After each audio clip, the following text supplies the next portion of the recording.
Class number 26 है। इस class में हम लोग समझेंगे सिंगुलर और प्लूरल नाउन के बीच बड़ी ही बारीकी से। क्या क्या पढ़ेंगे पहले वो समझ लेते हैं। सबसे पहले हम देखेंगे किसी टूल या इंस्ट्रूमेंट का नाम किस तरह से यूज होता है सिंगुलर प्लूरल के तौर पर। जो भी बातें होंगी वो सिंगुलर और प्लूरल के तौर पर ही हम लोग डिस्कस करेंगे। ड्रेस आइटम्स को कैसे कंसीडर किया जाता है, जो एसेसरीज है उनको कैसे देखा जाता है, कुछ और शब्दों को कैसे देखा जाएगा उसके बाद समझेंगे। बुक्स के नेम हैं, सब्जेक्ट्स के नेम हैं, कंट्री के नेम्स हैं, ऑर्गेनाइजेशंस के नेम हैं, डिसीजेस के नेम हैं, स्पोर्ट्स के नेम्स हैं, गेम्स के नेम्स हैं। इनको कब सिंगुलर समझते हैं कब प्लूरल समझते हैं इसके बारे में डिस्कस करेंगे। साथ ही साथ ये समझेंगे सेंटेंस इनके एरर्स कैसे बनते हैं, कैसे पूछे जाते हैं, हम क्या क्या गलती करके आते हैं। इन एक एक बातों को हम लोग बिल्कुल बारीकी से समझेंगे। अगर आप टीजीटी, पीजीटी, एलटी ग्रेड के स्टूडेंट्स भी हो तो आपको ये लेक्चर काफ़ी हेल्प करेगा। आप इस लेक्चर को बड़े ही ध्यान से देखना। इससे पहले जो भी लेक्चर्स मैंने दे रखे हैं वो बहुत इंपॉर्टेंट है, आपके बहुत काम में आएंगे। तो आइए डिस्कस करते हैं। पहला आता है names of tools and instrument. जो भी टूल्स या जो भी इंस्ट्रूमेंट्स होते हैं वो हमेशा प्लूरल लिखे जाते हैं और उनके साथ प्लूरल वर्ब्स आती हैं। जैसे कि scissors, tongs, spectacles, sunglasses, pliers, hammers, telescope, screw driver. अब जैसे स्क्रू ड्राइवर है, आपका टेलीस्कोप है, आपको सर ये प्लूरल कहाँ लिखा है, इसको प्लूरल क्यों मान रहे हो? देखिए, जैसे कि लेते हैं सीजर्स। सीजर्स की अगर हम बात करें तो आप देखना ये दो पार्ट्स में देखने को मिलता है। इसका एक पार्ट ये है और एक पार्ट ये है, ये दो पार्ट्स में बना हुआ होता है। सन ग्लासेस की अगर बात करें तो सन ग्लासेस भी दो पार्ट्स में होता है, एक पार्ट आपका ये है, एक पार्ट आपका ये है। क्लियर? इसी जगह अगर टेलीस्कोप की बात अगर हम करें तो टेलीस्कोप भी जो है वो दो पार्ट्स में बना हुआ होता है। वो दो पार्ट्स में बना हुआ होता है जिसका हम यूज करते हैं। एक पार्ट इसका ये रहा, एक पार्ट इसका ये रहा। तो ऐसे नाउन्स जो पार्ट्स में बने हुए होते हैं, यानी पार्ट्स से बने हुए होते हैं, जैसे सीजर्स है, टोंग्स का चिमटा है, आपका स्पेक्टिकल से चश्मा, आपका सनग्लासेस चश्मा है, प्लायर्स आपका जो आपका प्लायर्स होता है पकड़ने वाला होता है ना, हैमर्स आपका है, टेलीस्कोप है, स्क्रू ड्राइवर है। ये पार्ट्स में, यानी कि ये पार्ट्स में होते हैं और ये एक साथ जुड़े हुए होते हैं, इसलिए इनको सिंगुलर मानते हैं।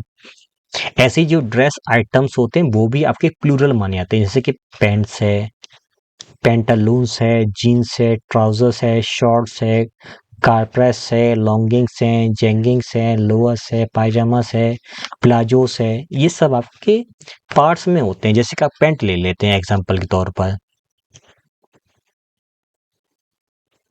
ठीक है। ड्राइंग बहुत अच्छी नहीं है, फिर भी आप इसको थोड़ा कंसीडर करना। अगर पैंट की बात करें तो उसके दो पार्ट्स होते हैं, एक ये पार्ट हो गया, एक ये पार्ट हो गया, यानी कि ये भी दो पार्ट से मिलकर के बना होता है। तो वे चीजें जो एक साथ इकट्ठी लिखी जाती हैं, जो एक साथ कंसिडर की जाती हैं, ये आपकी प्लूरल कैटेगरी में आते हैं। आप इनको एज इट इज भी याद कर सकते हो, थोड़ा रटना पड़ेगा, ये आपको काफी हेल्प करेंगे एग्जाम को क्रैक करने के लिए। आप इन वर्ड से इतना याद कर सकते हो कि ये दो पार्ट से मिलकर के बने होते हैं, इसलिए प्लूरल कहलाते हैं। ठीक है। फिर उसके बाद एसेसरीज की अगर बात करें, जैसे कि बैंगल्स है, इयररिंग्स हैं, जोड़े में होती हैं, ग्लव्स है जोड़े में होते हैं, शूज जोड़े में होते हैं, शॉक्स, स्लीपर्स, हाई हील्स हैं, बेल्ट्स हैं, सैंडल्स हैं, ये सब जोड़े में होते हैं। कुछ और भी चीजें जैसे इंग्रेडिएंट्स है, प्लूरल होता है, कंटेंट्स है, पार्टिकुलर्स है, कांग्रेचुलेशंस है, थैंक्स है, रिगार्ड्स है, एम्बर्स है, बिलोंगिंग्स है, सराउंडिंग्स है, कॉम्प्लीमेंट्स हैं, ये सब आपके प्लूरल होते हैं। इनके साथ में जब भी कोई एरर आएगा वो वर्ब से रिलेटेड होगा, उसमें वो चीज वहां पर आपकी एरर में मानी जाएगी। जैसे कि वेयर इज माई पैंट, मेरा पैंट कहाँ पर है। अक्सर कर लोग हम लोग पैंट ही बोलते हैं, तो ये सेंटेंस सही है, मेरा पैंट कहाँ पर है, where is my pant. Sir pant singular है इसलिए यहाँ पर इज आएगा।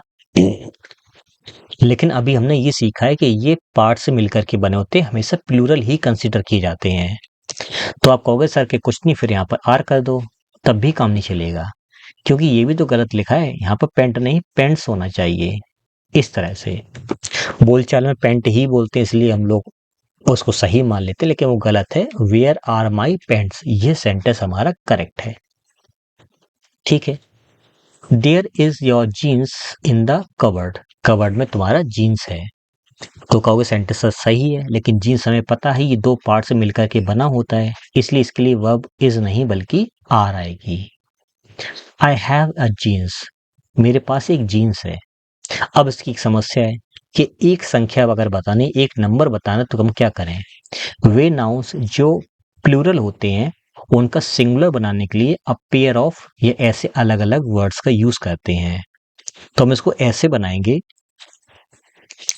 आई have a pair of jeans, इसको हम ऐसे लिखें। अब सेंटेंस हमारा सही है।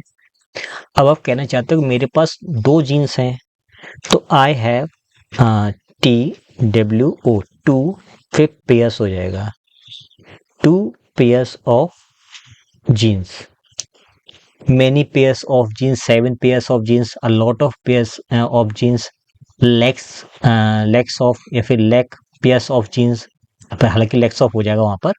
तो अलग अलग तरह से हम लोग यूज कर सकते हैं। प्लूरल बनाने के लिए पेयर्स ऑफ हो जाएगा, सिंगुलर बनाने के लिए अ पेयर ऑफ हो जाएगा। इनको सिंगुलर बनाने का तरीका ये होता है, ये डायरेक्ट सिंगुलर नहीं बनेंगे, इनके साथ में हमें ए पेयर ऑफ या पेयर्स ऑफ का यूज करना पड़ेगा। जैसे मेरे पास एक कैंची है, I have a pair of scissors, इस तरह से इसको हम लिखेंगे या बोलेंगे। ठीक है। इसके बाद कुछ बुक्स के नेम्स होते हैं जिनके लास्ट में एस या ईएस लगा होता है, लेकिन वो सिंगुलर होती हैं, एक बुक होती है, इसलिए इसके साथ में सिंगुलर हेल्पिंग वर्ब आएगी। जैसे कि द ग्रेट एक्सपेक्टेशन, ठीक है, चार्ल्स डिकेंस की ये बुक है, बहुत फेमस है। द गुलिवर्स ट्रेवल्स, ट्रेवल्स यहाँ पर है। थ्री मस्कीटर्स, एस लगा हुआ है। द हार्ड टाइम्स, एस लगा हुआ है। द अरेबियन नाइट्स, इन सभी को देखकर आपको लगेगा कि सर ये सारे सारे वर्ड्स प्लूरल हैं, तो ये प्लूरल की तरह कंसिडर किए जाएंगे। नहीं, ये सारे सारे बुक्स के नेम है, बुक एक होती है, इसलिए इनके साथ में जो वर्ब आएगी वो सिंगुलर हेल्पिंग वर्ब आएगी। क्लियर? इसी तरह से जो सब्जेक्ट्स के नेम होते हैं जिनके लास्ट में एस आता है वो भी सिंगुलर ही होते हैं, जैसे कि mathematics, physics, politics, ethics, athletics, linguistics, सभी के लास्ट में सी एस आ रहा है। ये सारे सारे सब्जेक्ट्स जो हैं वो सिंगुलर हो जाएंगे। ये प्लूरल की तरह भी ट्रीट किए जाते हैं, अभी हम आगे चल के डिस्कस करेंगे। फिलहाल ये सिंगुलर है। ऐसी कोई कंट्री का नाम है, कोई ऑर्गेनाइजेशन है, तो वो भी सिंगुलर होती है, जैसे यूनाइटेड स्टेट्स सिंगुलर है, वेस्ट इंडीज सिंगुलर है, दी यूनाइटेड नेशंस ये आपका सिंगुलर होता है। ऐसी जो डिसीजेस हैं लिखी प्लूरल के तौर पर जाती हैं लेकिन होती सिंगुलर हैं, जैसे कि रेबीज है, मीजल्स है, मम्स है, ये सारे सारे सिंगुलर होते हैं। स्पोर्ट्स के नेम्स हैं, गेम्स के नेम्स हैं, वो भी एस से अगर फिनिश हो रहे हो तो वो भी सिंगुलर ही होते हैं, जैसे कि चेस एक ही खेल होता है, टेनिस है, बिलियर्ड्स है, ये सब सिंगुलर होते हैं। अब जैसे मैं लिखूं mathematics are a difficult subject, अब यहाँ मैथमेटिक्स एज ए सब्जेक्ट के तौर पर कंसिडर किया जा रहा है, ये एक विषय के तौर पर कंसिडर किया जा रहा है, इसलिए यहाँ पर इज आएगा, आर नहीं आएगा। अब आर कब आएगा? अब इसको अगर हम इंटेलिजेंस से रिलेटेड कर दें, जैसे कि माई मैथमेटिक्स, ठीक है, डैश नॉट गुड। अब यहाँ पर एक ऑप्शन है इज, एक ऑप्शन है आर, क्या लगाओगे?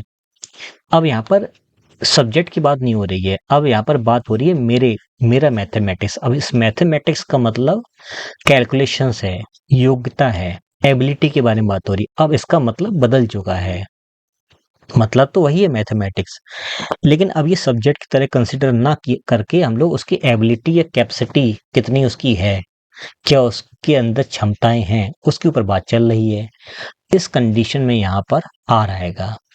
एक बात याद करने की ये है।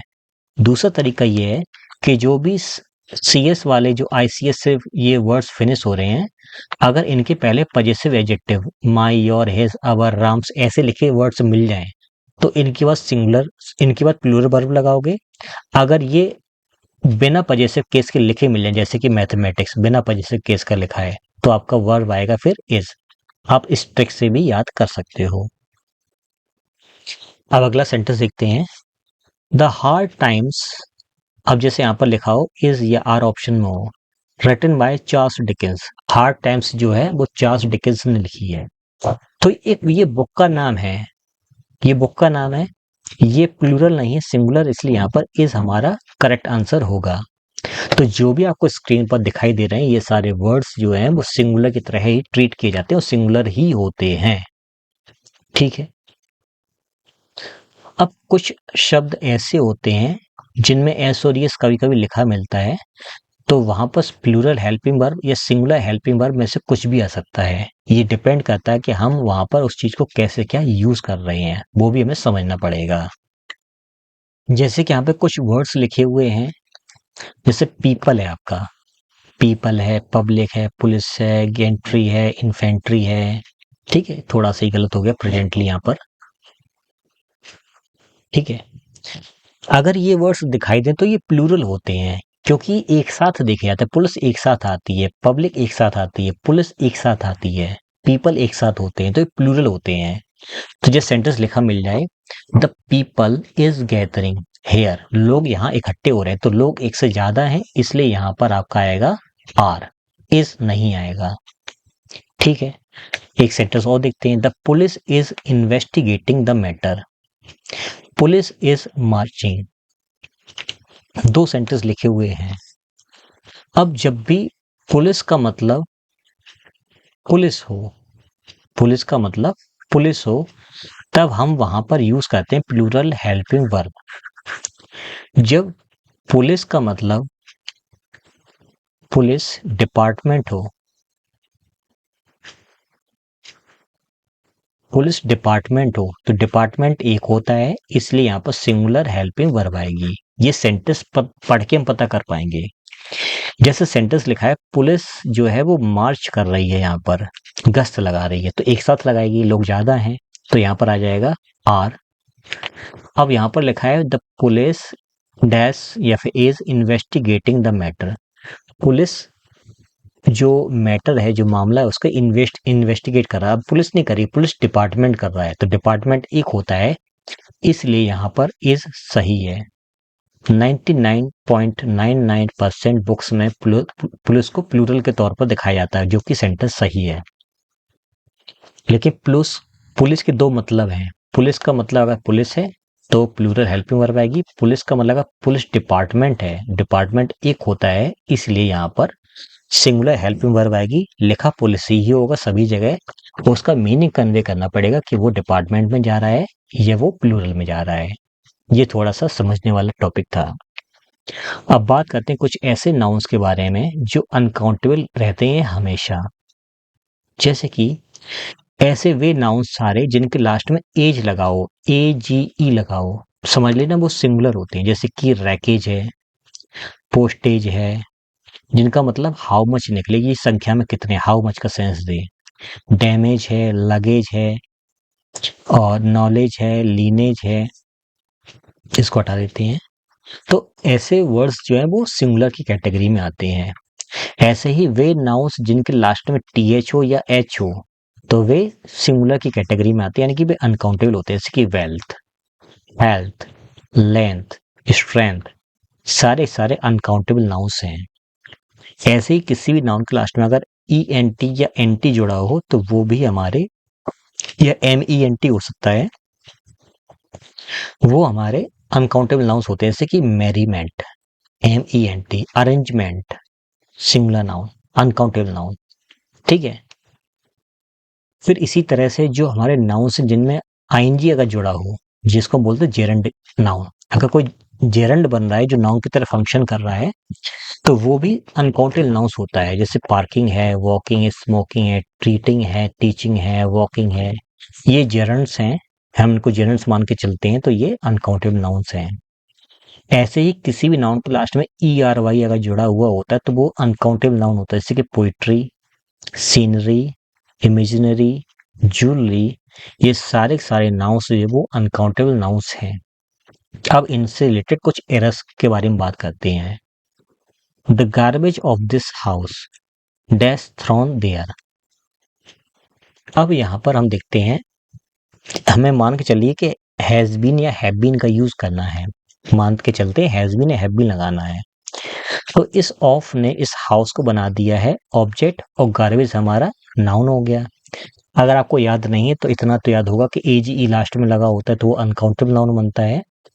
तो ये गार्बेज अनकाउंटेबल नाउन है, इसलिए यहाँ पर हैज बीन का यूज किया जाएगा। ठीक है। Singing dash not easy for everyone. Singing सभी के लिए आसान काम नहीं है। ये एक जेरंड है। सिंगिंग, सिंगिंग करना, ना, नी, ने जब भी आता है तो जेरंड बनता है, अनकाउंटेबल नाउन होता है, हमने यहाँ पर देख रखा है। तो यहाँ पर हो जाएगा singing is not easy for everyone. अगला है singing in the parties dash not easy for everyone. Parties में सिंगिंग करना आसान नहीं सभी लोगों के लिए। पार्टीज प्लूरल है तो आप कहोगे सर यहाँ पे आर लगा दो, जो कि गलत हो जाएगा। क्यों? इन प्रपोजिशन ने इस पार्टीज को ऑब्जेक्ट बना दिया है, तो वर्ब आएगी सब्जेक्ट के अकॉर्डिंग, ना कि ऑब्जेक्ट। सब्जेक्ट कौन हो जाएगा? सिंगिंग। जेरंड है, सिंगुलर है, इसलिए यहाँ पर आ जाएगा इज। ठीक है।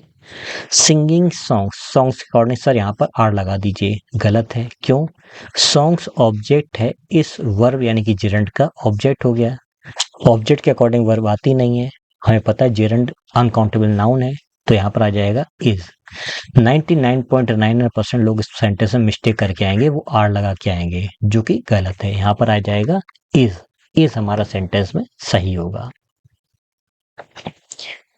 अब अगर बात करें जैसे कि हेयर वर्ड है, हेयर को अलग अलग तरह से कंसीडर किया जाता है। जैसे कि अगर हेयर का मतलब ब्यूटी से रिलेटेड अगर है तो ये अनकाउंटेबल नाउन होगा। जैसे कि her hair dash very long. इन हेयर को हम मान के चलते हैं कि ये ब्यूटी तौर पर हम कंसीडर कर रहे हैं, तो हम यहाँ पर लगाएंगे इज। हम मान के चलते हैं कि ब्यूटी के तौर पर यूज हो रहे हैं हेयर, तो अनकाउंटेबल है, इज आएगा। अब इसको अगर सिंगुलर बनाए तो हम क्या करेंगे? This is a strand of hair.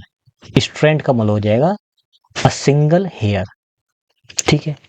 अगर हम हेयर को काउंटेबल मान के चलते हैं तो उसको हम काउंट कर सकते हैं, सेंटेंस को देख करके पता करेंगे। जैसे कि there is hair in the food. Food में हेयर है, तो कोई ना कोई कंफर्म है कि वो कोई ना कोई नंबर में होगा, 1 2 3 4 5। तो यहाँ पर हम मान के चलते हैं a hair in the food. Hairs कर दो या a hair in the food, ऐसे भी कर सकते हैं।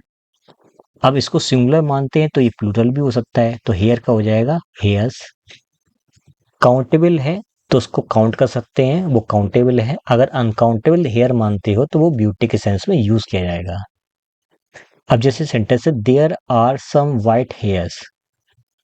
सम वाइट हेयर्स का मतलब है कि थोड़े हेयर्स के बारे में बात हो रही है जो कि वाइट हैं, और ये एक से ज्यादा है, इसलिए यहाँ पर आर वर्ब हमारा सही है।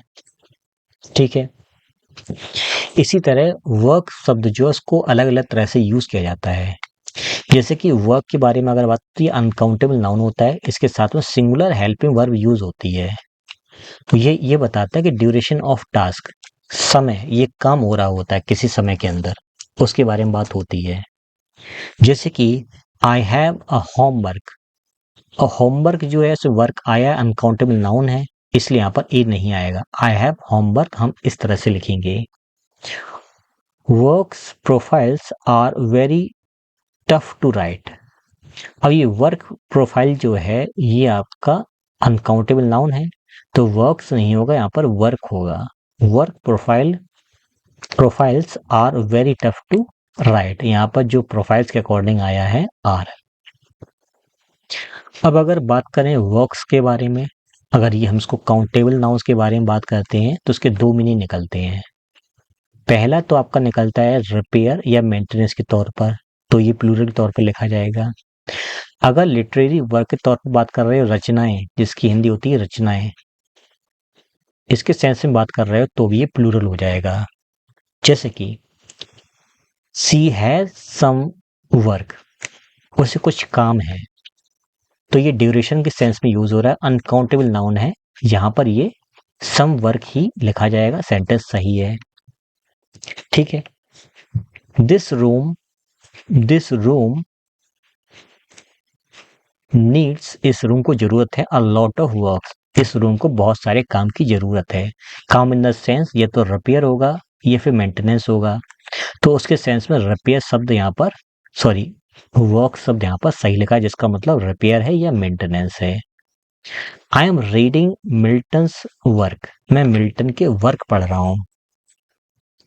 अब अगर एक वर्क है, I am reading A Milton's work, यह तो ऐसे लिखो क्योंकि एक रचना के बारे में बात हो रही है। अगर ए नहीं लगाना तो फिर आप वर्क्स लिखोगे, फिर फुल स्टॉप लगाओगे, I am reading Milton's works, इस तरह से इसको लिखोगे। ठीक है, क्योंकि इनका मतलब रचना निकल के आ रहा है। I am reading Shakespeare's works, अब सेंटेंस हमारा सही है, मैं शेक्सपियर के लिटरेरी जो वर्क्स हैं मैं उनको पढ़ रहा हूँ। तो इस तरह से अलग अलग सेंस में सेम वर्ड का यूज कर सकते हैं, लेकिन उसके कॉन्टेक्स्ट अलग अलग होंगे, ये आपको हमेशा याद रखना है। अब अगर बात करें फिश के बारे में, तो फिश एक अनकाउंटेबल नाउन होता है, जिसका मतलब होता है फूड आइटम्स। ठीक है, जैसे कि आई एम ईटिंग फिश, अब ये फिश जो है वो फूड आइटम है, ये हमारा अनकाउंटेबल नाउन हो जाएगा क्योंकि ये फूड की तरह कंसिडर किया जा रहा है। ठीक है, अगर एज ए लिविंग बीइंग के तौर पे बात करें फिश, जैसे कि आई हैव अ फिश, इस फिश का मतलब क्या है, ये एक अलाइव फिश है। ठीक है, ये कोई खाना नहीं है, एक फिश के तौर पे इसको यूज किया जा रहा है, तो ये सेंटेंस हमारा सही है। यानी कि ए फिश जो है काउंटेबल नाउन होता है, जिसको हम कंसिडर कर सकते हैं काउंटिंग में, गिनती में। ठीक है, इसी तरह से जो फिश है वो अनकाउंटेबल नाउन्स की तरह ट्रीट किया जाता है, या फिर प्लूरल होता है, और सेम टाइप ऑफ स्पीसीज के बारे में बात होती है।